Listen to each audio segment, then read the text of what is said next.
All right, guys, welcome back to the channel, and in today's video, we're going to be covering my best settings here in Black Ops 6. I've been getting my comment section absolutely spammed with requests, basically since the game came out, for my settings, and that's what I'm going to deliver on today. I typically don't like doing these videos because over the past, 4 years, my settings really haven't changed other than some minor things, so I'm probably going to cruise right through this and only get down to the most important stuff. So we're going to start here in the controller tab. There is a lot of different settings this year, so I can see why people are pretty curious, but when it comes down to things like sensitivity and stuff, nothing has changed for me. I am still on 8.8. Controller vibration is one I recommend you turn off. I'm on a scuff, which it doesn't have any vibration in it anyway, so I just don't bother to turn it off. There you go. Turn that off. Dead zone inputs. I don't really touch anything personally. I don't notice too much. The only thing I touch is my left stick max, which helps me with my sprinting. I don't have to jam the button so hard. But if you guys are looking for things like stick drift and stuff, I'm sure there's plenty of videos out there. Just you could quickly copy down all of my dead zones and stuff. If you have a new controller, you shouldn't have any problems with that. So in the aiming tab here of the controller settings, you're going to need to scroll all the way down to aiming advanced settings. And this is where you're going to find your aim response curve type or aim assist type. And you're going to click here and select dynamic and make sure your slope is at 1. Dynamic is rotational aim assist. It helps you stick on your enemies while they're running by you side to side. So if you're someone that takes a lot of front facing gunfights, the better curve type is actually linear. But for tracking enemies side to side, dynamic is by far the best one, and it's the one I've been running for many years now. And if you scroll down further, this is where you find your custom sensitivity per zoom. Normally, I almost rarely ever run snipers, but this is where you can adjust things like high zooms and 8 and 9 times, 6 times.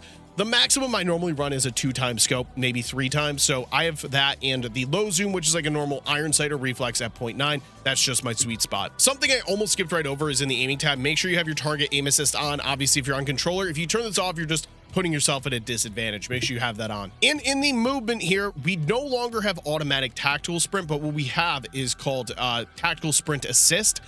I've experimented with this a little bit this year. I've turned it on and off. If I'm running a shotgun or a dual wield, I turn it off altogether because it kind of is a little glitchy, but I do still run tactical sprint assist, and your delay, you're going to want to set at 0. So it's going to activate your tactical sprint right away. And then you're going to want your assist for sideways and backwards also turned on there. Mantle assist, this is a big one. Turn that off. This is where you end up mantling over things in the middle of a gunfight. I also have found myself auto mantling off the map on a map like Skyline. So it's definitely one you want to turn off. Same with crouch assist. Corner slicing, this is something, your character kind of dips around the corners. I personally have that on. I know a lot of people turn it off, but I don't know. I don't really seem to hate it. I don't really notice a difference with or without it, but that is where you will find that. Another thing you need to do is make sure you have tap to slide on. I know there's some people that use hybrid, but I think tap to slide's a little better because you get the best of both worlds. You can just hold down the dive button or tap the slide button. Just my personal preference. So we're now going to jump through my graphic settings. This is boring stuff, I'm going to be honest. So if you're on console, you can probably skip right through this, except for like a couple settings. There's a couple graphical settings that you do have access to on console that you also have on PC. So I'm going to just scroll through this stuff. If you guys want to pause to copy them down, I basically just run low settings altogether. I don't really care about I care more about the frames than I do the graphical quality. Here is one setting you do need to make sure you have on is fidelity cast on console. I run it on PC, but this is your sharpening tool, which makes your game look more crisp. Personally, I'm at 70. It is a personal preference though. So if you're someone who wants your game to be a little more sharp, you turn it up to 100, or if you're like me, you're kind of in the middle. I have it at 70. But like I said, I'm just going to continue to scroll through and I will stop if there is a setting that's also on console. So this is one on console. Your on-demand texture streaming, you can no longer just turn this off, but here's the settings that I run. Make sure it's on minimal. Your texture cache size is at 32. Your download limit's on and set to 1, and that will reduce a lot of the packet burst or lag within your game. Make sure you copy these down. This is important, so make sure you guys do also do that. And again, I'll keep scrolling and scrolling and scrolling. Here we go. FOV, make sure you guys turn this up. It by default starts at 80, and I see still a lot of people on console not realizing this exists, and they always ask, how do you run so fast? I'm not running any faster. My FOV is larger, making it the appearance that I'm running faster. Personally, I'm at 110. I don't think you need 120 for multiplayer. you're not really ever playing on a map big enough to have 120 benefit you that much. And a lot of pros are in between 100 and 110. So keep that in mind. I'm at 110. Make sure your ADS field of view is at affected. And then your world motion blur and weapon motion blur, turn those right off. It gives you a realism effect, but we're not in for realism. We're here to perform. And make sure you have your camera movement set at least and 50. And at the bottom there is where you invert the flashbang. Personally, I don't have that turned off. I probably should turn it on, but I kind of like getting, you know, the reaction of myself getting flashbang. What can I say? Not much for me to talk about in audio here. I refuse to spend money on an audio pack, so I didn't really change anything. I could show you my settings as far as music and stuff goes if you want to see that. See, you have enhanced headphone mode. You gotta pay for that. I'm not doing all that. There's actually a lot of interface stuff that you guys need to pay attention to here, because this is there's a lot of different stuff here.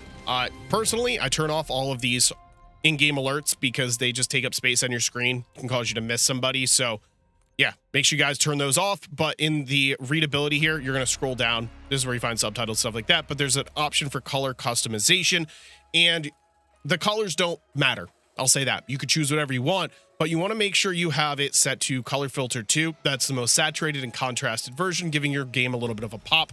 And you want it set to both, with both of them set at world color and interface set at 100. Like I said, it just makes your game pop out a little more contrast, a little more saturation.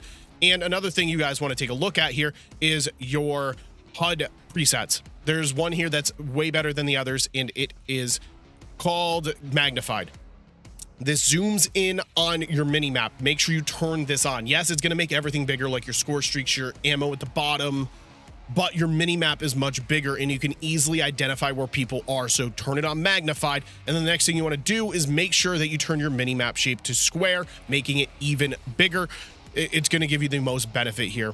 Other than that, there's really nothing to cover. A lot of it's just personal preference stuff that you guys can scroll through if you want to. Yep, so I just wanted to quickly scroll through those settings so everybody gets an idea of what exactly I'm running. For those of you that were just interested in the settings, thank you so much for watching. Make sure you guys hit the like and subscribe button as always, but I am going to feature gameplay. I know a lot of people do watch the channel for the gameplay alone, so we're going to do that, mess around, maybe play with some streaks I don't normally run.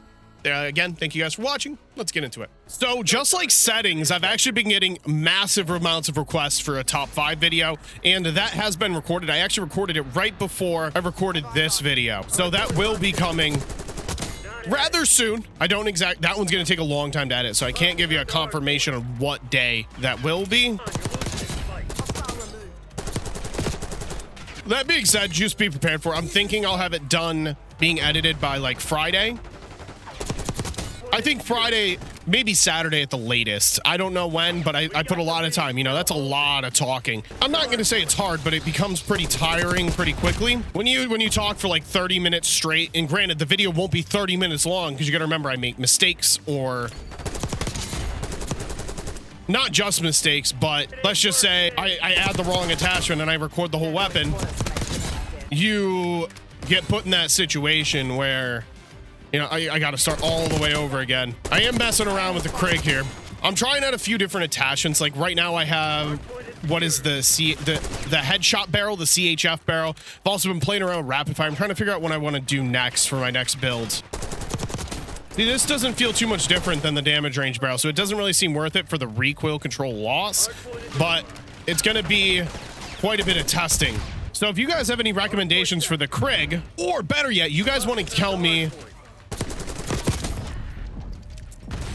what your top 5 weapons are, like right now, so I can get a good idea of what I should be recording, do that. Yep, well, I don't know if I'm gonna be able to get there in time. Wait.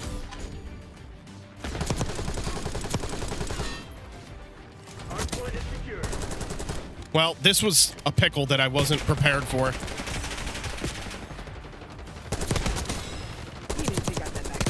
I wanted to take that guy hostage and go to the hill, but it appears the other team had a different plan. What the heck? What the heck? I will obviously cover every single weapon in the game. That shouldn't be a shock to anybody. I just don't know when I'm going to do them. But if you guys request it, you know, it gets a little bit of priority. I'll post them a little quicker because you guys want to see it.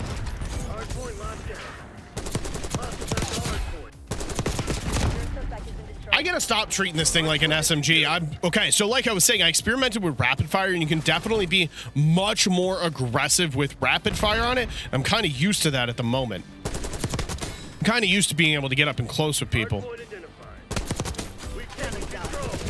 I feel like whenever I do settings videos, oh, I'm awkward.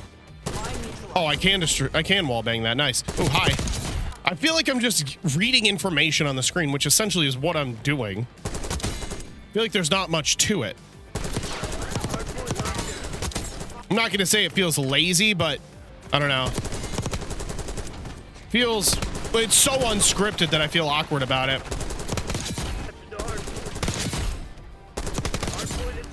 I mean, I definitely noticed that headshot damage. From a statistic standpoint, like I said, I was trying this headshot barrel. I definitely notice it, but it doesn't seem like a huge factor. It seems much more bouncy.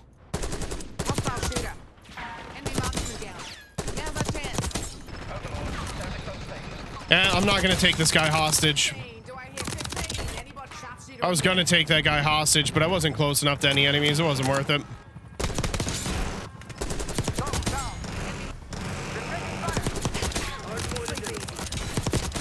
I'm out of bullets. Somebody help. I'm out of bullets. Yeah, so I chose to do Vorkuta here. I felt like I don't play this map a lot, you know? And as you guys know, I'm a huge fan of map variety in my videos because Vorkuta's, you know, mid. It's not awful by any means, but mid is, I think, a fair assessment. You guys could agree to disagree. You guys could think Vorkuta's one of the best if you really wanted to. But I am considering doing my nukes on all map series. So I wanted to play, I've been playing this map a little more, trying to get a grasp to see if I can even nuke it. Because like red card, I have no idea if I'll ever be able to even nuke that map, to be honest with you. I've tried to play that map and I've tried so many different things and I just can't get down with that map, bro. So it looks like, I mean, I've kind of figured this map out. It looks like I can nuke it, but it's definitely more of a, yeah, there it is. It's a passive approach. It's a passive approach. I can't just, obviously I started off a little rocky. I was probably even, you know, I was probably 6 and 6. But when I slowed down, it feels, well, more doable. I've still died like 15 times in this game. It's just, you know, once I figured out the play style of it, I feel like things got a lot easier. And I ain't winning that gunfight. Homeboy must have heard me because he just spun on me. Should I just sit here like a rat? What do you think?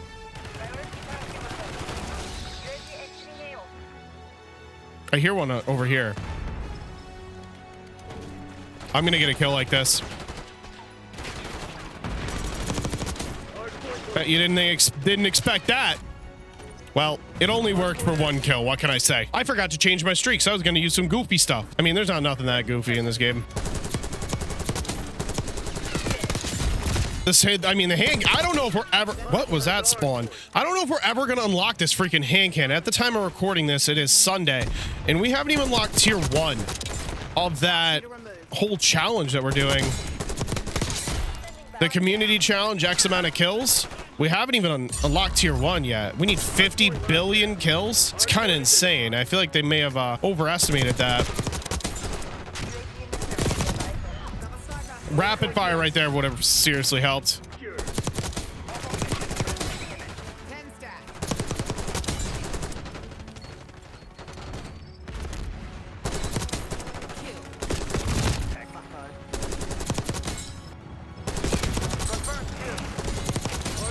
So, what is your least favorite map in this game? Like I said, it's red card for me. And I'm sure a lot of you may agree, but I know some people dislike Vorkuta a lot too. So I'm curious about what people's opinions are. Here's the thing. There's a lot of mid maps in this game. A lot of maps that leave a lot to be desired, but I don't think there's a lot of horrible maps.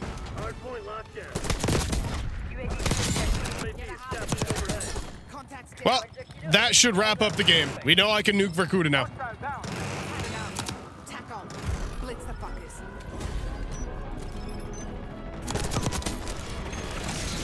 Again, any weapon recommendations, any Krieg recommendations, just go down to the comment section and Let me know.